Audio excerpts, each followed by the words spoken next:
Today's story is President Uhuru Kenyatta's latest shake-up in government may have raised questions as to whether the move will boost or derail his Big Four agenda. While the president says it will, some political pundits say the president's move to pick people from the same pool may not do him much good.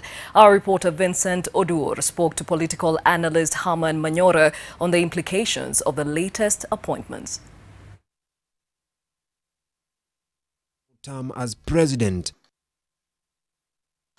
7 months into his final term as president, Uhuru Kenyatta reorganized his government. Trade and Industry CS Adan Mohamed, who was transferred to the Ministry of East African Community, switched places with his counterpart Peter Munya. Political analyst Herman Manyora says the move was counterproductive. If somebody has failed, you don't shuffle him, you just send him home. Who knows even Aden is a minister in this country?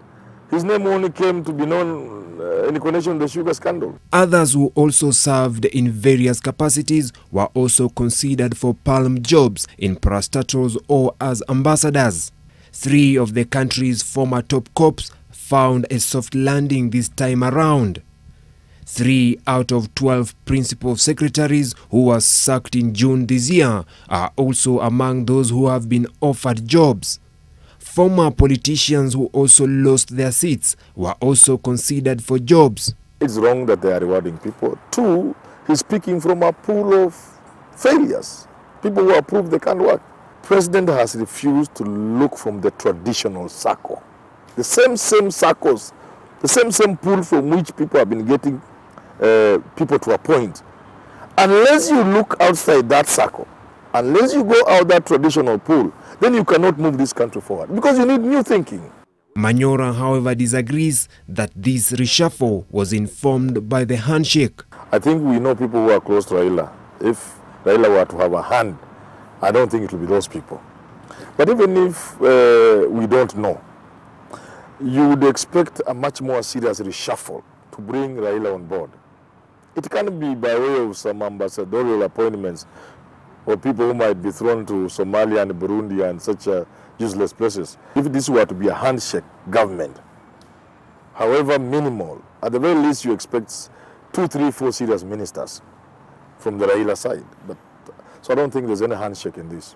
While President Uhuru Kenyatta says the decision to reorganize his administration has been informed by his commitment to speed up the implementation of the Big Four agenda, some analysts feel the president may be shying away from what he needs to do to actualize it. For he does not have the human capital you require to achieve the Big Four.